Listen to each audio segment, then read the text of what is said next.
What is up? Sorry, as I bump this setup here. Happy Monday, everybody. Welcome to another episode of Learn with Lo. I absolutely realize that I'm not quite on my target of starting here at the top of the hour at noon. So if you guys are spending your lunch break waiting for me, apologies. In a client-based business, sometimes timing doesn't always work out, and clients have other ideas about timing. So we're getting started a little bit later today, but apologies for that, and we're gonna make up time with an awesome topic of conversation as we jump into another episode of Learn with Lo, where we really start to talk about creating, like I said, these seismic shifts in the healthcare system, really starting to understand our body from a root cause medicine perspective, not just a bunch of band-aids and cover-up strategies, but really learning how to adopt that and embody and really discover how our body can heal itself when given the right resources, right? And so when we start to understand kind of this, some people would call it a new wave of medicine. I don't think it's necessarily new. I think it's just, it takes a certain, like I said, thought process. It takes a certain practitioner to be able to kind of teach and really help people embody this style of healthcare in their world, and do it in a way that is sustainable, in a way that's enjoyable. And when we start to think about, how the body really operates, it doesn't operate as all of these separate systems and all of these separate symptoms that we think it does in conventional medicine. The body actually operates very interconnected. You can't really toggle or push a button in one part of the body that doesn't impact everything else downstream, right? And so when we start to understand this is what I mean when I say root cause medicine, is it really helps people understand that yes, most disease and symptoms that we're experiencing are the result of stress and inflammation.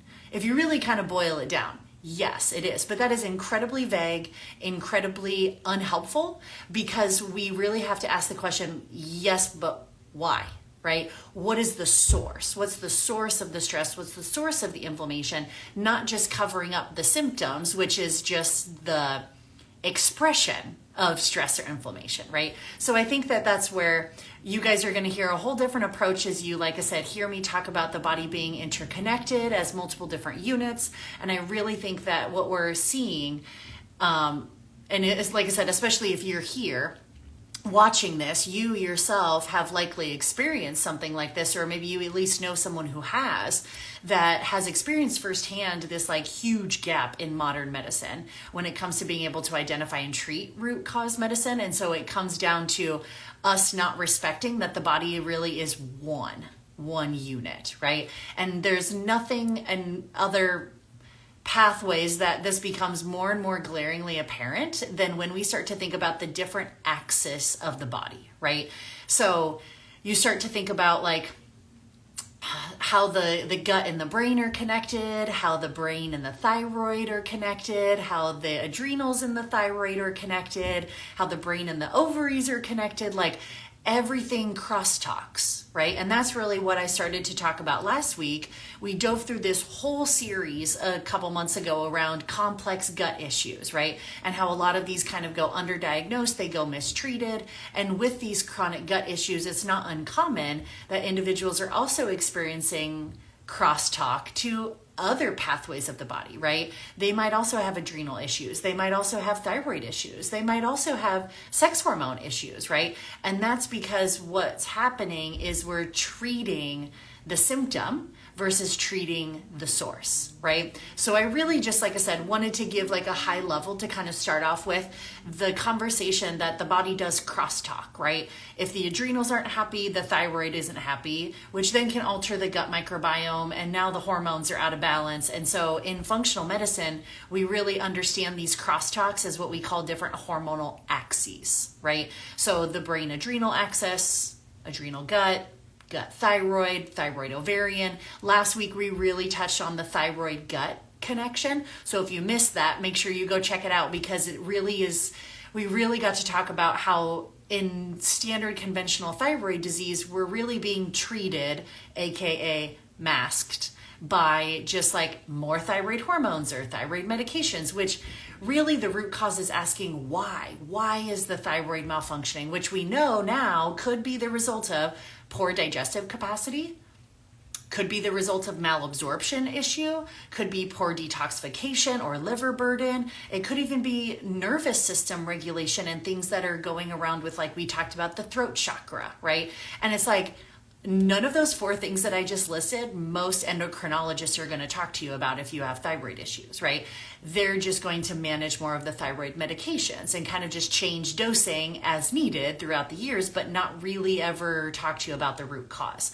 And if the gut can crosstalk to the thyroid, then it can also crosstalk to other endocrine systems. And I think we really, really see that show up in women's health and hormones, specifically when it comes to estrogen. Right? So how we kind of see some of these other axes play out is really the gut and estrogen connection. So let's start at like high level here. When we talk about the endocrine system and sex hormones, right? I think for women, especially, estrogen is a big one, right? Mainly because as women, we create 3 different types of estrogen, depending on where we're at in our cycle or where we're at in our life cycle, whether we're premenopausal, perimenopausal, postmenopausal. We create different estrogens during pregnancy, right? So estrogen is a really, really big hormone that dictates a lot of a female quality of life and a lot of female like symptoms, right? So before we kind of jump really into like the gut estrogen issue, I think it might be good to have just a little bit of a lay of the land of estrogen. Like, what is it really? So estrogen plays a huge role in the development and the function of all of our female reproductive organs, obviously all the way from puberty through menopause, as well as like our bone health, our memory, our mood, our cognitive function, our cholesterol levels, and like so much more, right? So estrogen's mainly made in the ovaries in a female. Specifically like leading up to menopause, like the ovaries are going to take the bulk of the production, but some estrogen can also be made in the adrenal glands, right? So we can already see like, stress and hormones are an axis. Yes, they're absolutely an axis in the body. So our body can create some estrogen in the adrenals. Our body can create estrogen in the adipose tissue or our fat tissue. Our body can also create estrogen in the placenta during pregnancy. So there's lots of different avenues. Our body is like very, very much like protective of making sure that there's multiple different ways our body can create estrogen on a daily basis. Now, estrogen is constantly fluctuating based off of where we're at in our like menstrual cycle that month, but also based off where we're at in our life cycle throughout our reproductive years all the way through that menopause. So estrogen is meant to fluctuate, right? Number one. I think a lot of times, again, you kind of bring in more of a conventional medicine understanding and it's like, oh, estrogen is an issue for you. Cool. We'll just shut it off. We're just going to flatline that bad boy for you. That way you don't experience any issues. And it's like, well, I mean, yeah, that's one way to treat the symptom, but then we take maybe that birth control off the situation and all of those same symptoms still exist. Like we didn't get the source of the inflammation, right? We just treated the symptom. So there are situations where women can experience like excess estrogen production, and usually that can cause irregular periods, mood swings, weight struggles, headaches, acne, bloating, other digestive issues, right? And when estrogen levels remain too high for too long, like the body can't properly detox them, those females end up with conditions like endometriosis, fibroids, even like reproductive cancers, right?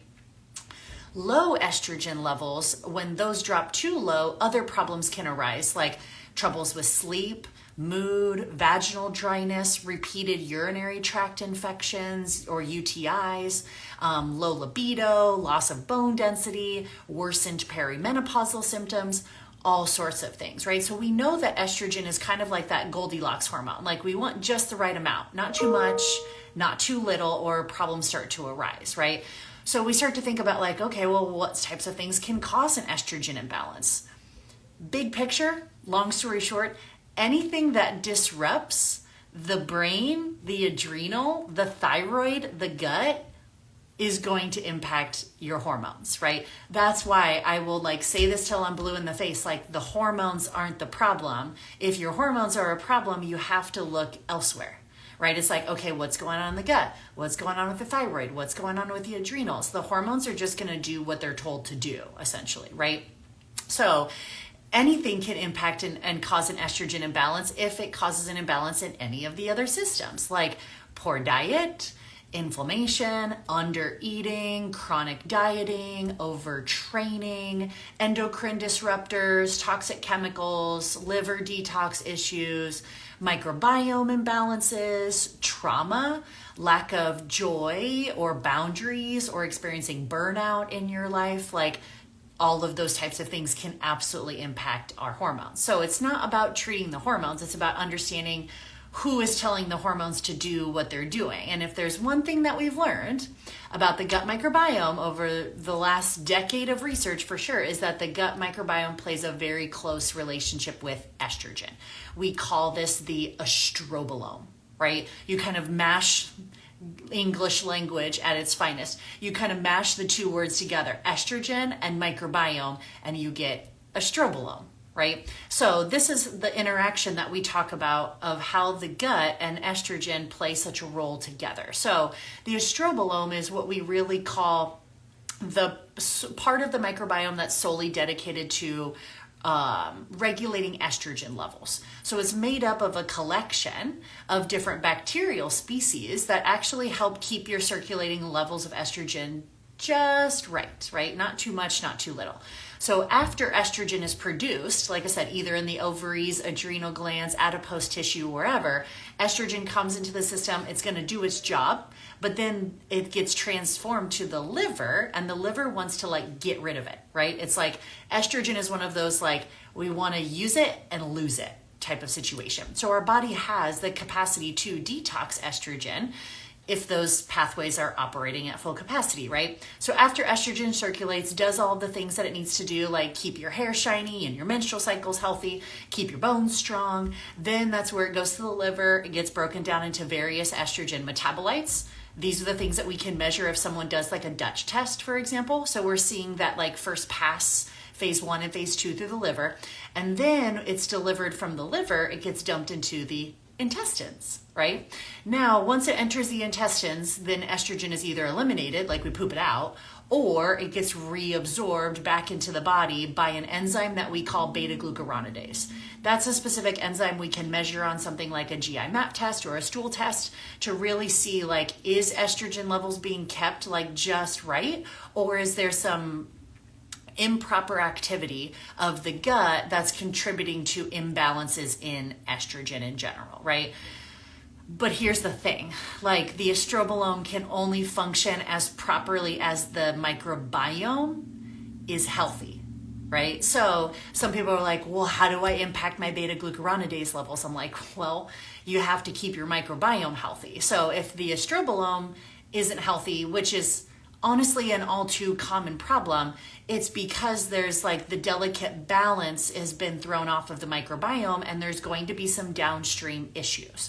So a lot of times we see, or at least I see in practice, all of these different like female hormone issues come into play, and I start talking about their gut, and they're like, no, I'm talking about my menstrual cycles. I'm like, no, I'm fully aware you're talking about your menstrual cycles, but I'm saying your menstrual cycles are the way that they are, likely because of some things happening in the estrobolome, for example, right? So when you think about all of the different gynecological conditions, PMS, PMDD, heavy painful menstrual cycles, migraine, bloating, breast swelling and tenderness, PCOS, endometriosis, fibroids, fibrocystic breasts, cervical, ovarian, breast cancers. It's like all of these are like, woo, like the levels of circulating estrogen are not being kept just right? And so because of that, we have to look at downstream in the system and look at what's impacting the hormones. Is it something going on with the adrenals? Is it something going on with the thyroid? Is it something going on with the gut? Where is the dysfunction of why is the estrogen circulating levels not being kept within normal manageable ranges? Now all of a sudden we're getting all of these estrogen imbalance symptoms. So Not that that can't be corrected, because it absolutely can, but most of the time from a conventional medicine understanding, at least right now, what we have to offer women in these situations is birth control. And so not that that's, like I said, oh my gosh, I'm not anti-birth control. I feel like every woman has the right to do what feels best for their body, but I want at least everyone to understand that we can use that, but it's not changing the fact that it's not automatically making your body detox your estrogen properly. It's just like suppressing your estrogen and just flatlining it and kind of kicking the can down the road. It's like, we'll just deal with that later, right? Knowing that like whatever's going on is still there and is still persisting. We'll just have to like uncover that or deal with that when or if we ever decide to get off birth control. I wouldn't recommend doing that though. Like I see so many women who've had so many of these types of symptoms and issues, like estrogen imbalance symptoms. They never dealt with it. They were on birth control all the way up until they were perimenopausal. And it's like now they're trying to get off birth control and unmask all of these symptoms that have been there for a long time. I'm like, ooh, that's a special kind of project right there. Not impossible. It's just a lot. It's like, why don't we balance and manage these things and figure out what's going on with the liver and the gut well before we're like perimenopausal, menopausal? It can just be a lot, right? So when I think about, like I said, personally, like in my practice and what I would call like the lowdown method, for when I take on individuals that are looking to treat estrogen issues, what are the things that I think about, right? It's like, well, obviously I'm looking to first kind of identify what's the source, right? What's the source of the dysfunction? Is it adrenal? Is it thyroid? Is it gut? Like what part of the estrobolome is keeping the circulating levels of estrogen off, right? So number one of the lowdown method, which you guys have heard me talk about rather frequently, step number one usually is testing. Now, this doesn't have to be a Dutch test. It can. This doesn't have to be a GI map test, although it's helpful. This can also even just be like routine, like I say routine, but like comprehensive hormone blood work. It at least gives us a starting point, right? To be able to see within functional reference ranges, not diagnostic reference ranges, but we're able to see like ratios and relationships, like what is your progesterone to estrogen ratio? Are you successfully ovulating or not ovulating? What's your thyroid doing? What's blood sugar doing? So we're able to kind of see some other areas even outside of the gut or the estrobolome itself. We're able to see some of those other influencing factors that can be downstream impacting estrogen, right? So we can always use like more comprehensive blood work if even in a conjunction with the blood work. I do think that a GI map test in these situations is always helpful because it's going to really help us determine like why is the microbiome unhealthy? Why is the estrobolome struggling? Is there levels of elevated beta-glucuronidase that we think or we suspect there is? And if so, how are we going to treat and reverse that? On top of that, I do think that, like I said, some people like to run something like a Dutch panel, which stands for dried urine total comprehensive hormone analysis. It's really just showing like total sex hormone production from adrenals, estrogen, progesterone, testosterone. But like I said, we're also able to see like liver metabolites. So we're not just measuring like in the blood. All we can see is like, oh, here's the total hormones, but I can't really see how your body is detoxing it, right? So the Dutch test helps us see like how is estrogen being processed through the liver, and a gut test helps us see how is estrogen being processed through the intestines, right? Phase 1, 2, 3, all the way out of the body. Production to metabolism to excretion and elimination. So there's a few different pathways along the way there that we can kind of see where the kink in the chain is for estrogen for that particular person. Is it in the production, or is it in the metabolism, or is it in the elimination phase of estrogen? Each person might have a different kink along that chain. So depending on what we find in the kink in the chain, that's where we then target, right? For some people, it is like deep nutrition when it comes to gut health, right? That might be step 2, usually is step 2 for a lot of individuals, because we need to think about very like anti-inflammatory approach to our food and kind of ditching some of the standard American diet, right? sorry, but the standard American diet's like probably the worst thing you can do for the estrobolome, right? So we have to think about blood sugar balance. We have to think about kind of removing some of those like high fat, high sugar processed foods. We probably are going to want to ramp up fiber intake, like from whole food fiber, not supplemental fiber. It's not the same thing. And include diversity of like polyphenols, prebiotics, probiotics, even phytoestrogen foods, right? I'm not anti-soy.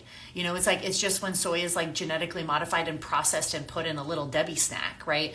It doesn't mean that like flax seeds and edamame and like all of these things are bad. Like some of those phytoestrogens can be immensely helpful for women, right?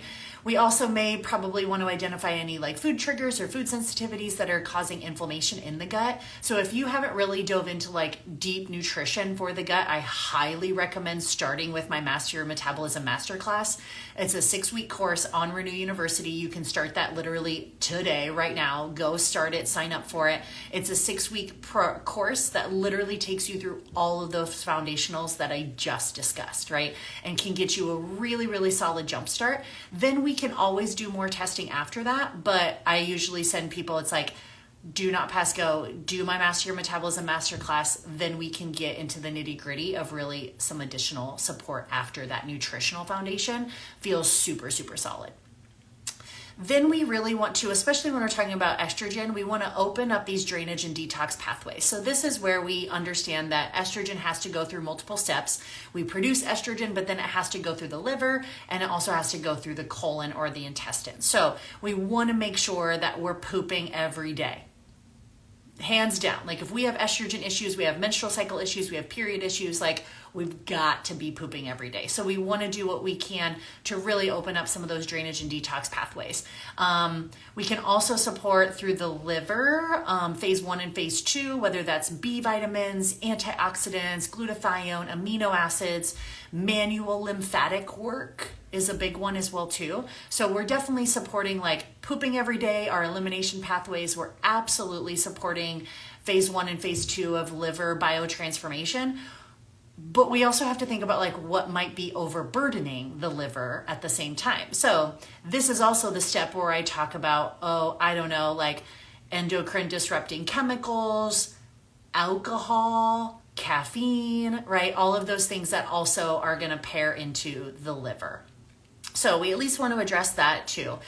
Then step 4 would be addressing any dysbiosis or digestive dysfunction. This seems to be the step that everybody wants to skip to. It seems like sexy and like, ooh, we're going to come in and do like a kill phase. And I'm like, yo, we may not even need to do that. Like first we need to test because we're not removing anything we don't know what we're dealing with. Then we really need like deep nutrition for the gut first. Then we have to open up our drainage and detox pathways, right? We have to think about what's coming in, what's going out.